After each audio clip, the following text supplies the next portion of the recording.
All right, we want to take a closer look now at the suspect's Russia connection, and for that we turn to Phil Black, who joins us from CNN Moscow. So, Phil, what more are you learning from there on this connection to Russia? Well, Rosemary, the Russian officials here are maintaining really a very strict silence. The key questions are the same as they have been for some days now, and that is precisely what did Russia know at the time that it asked the FBI to first look into Tsarnaev back in early 2011, as we've just been hearing.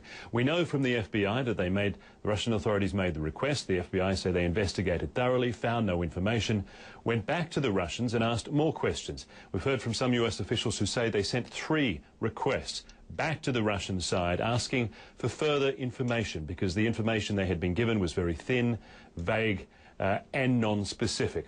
So far, we have not heard any elaboration on that publicly from the Russian side. Both US officials here and Russia say they are cooperating very closely. We know that a US embassy official has travelled to Dagestan to interview the parents of the bombing suspects. We believe that interview took place just yesterday, and the expectation now is that one or both of those parents will travel to the United States. Rosemary.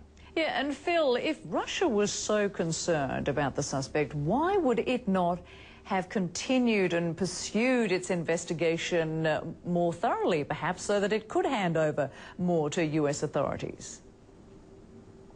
It is difficult to assess that, Rosemary, because of the very strict silence that the Russian authorities are maintaining. Presumably, he showed up on their radar for some reason, either under direct surveillance, perhaps during an earlier visit to Dagestan, or perhaps while they were monitoring online activities. But at the time that they asked the Americans to help, he was obviously already back in the United States by that point.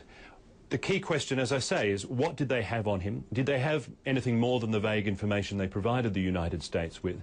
And if they did have more than that available information, why did they not share it with the US authorities? It is said that there is still some degree of suspicion between US and Russian law enforcement and intelligence officials that obviously goes back to the Cold War and beyond. But Russia has always been a country that talks up the importance of maintaining international cooperation, and particularly in dealing with the terrorist threat.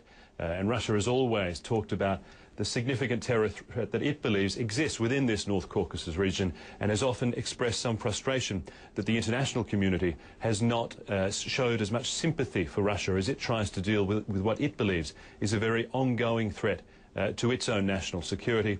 And presumably, I think we're going to hear a little bit more about this in the next few days or so. The Russian leadership very keen to make the point that we believe this has been a threat for some time, and the international community has not always taken us as seriously as perhaps they should have. Rosemary. And Phil, of course, you mentioned that President Putin will be holding a news conference very soon, in fact. How is he likely to deal with this?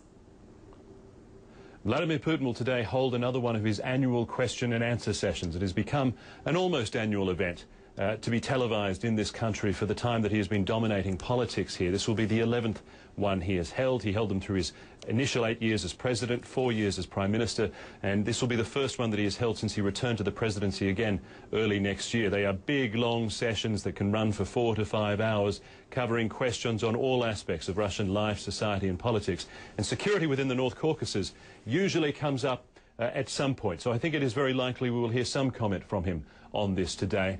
But again, I think the question is, how specific will he be? I think he will talk about the threat of terrorism, the need to cooperate internationally. But what we'll be listening for is if he gives any specific information on this case, and specifically what the Russians knew about Tsarnaev.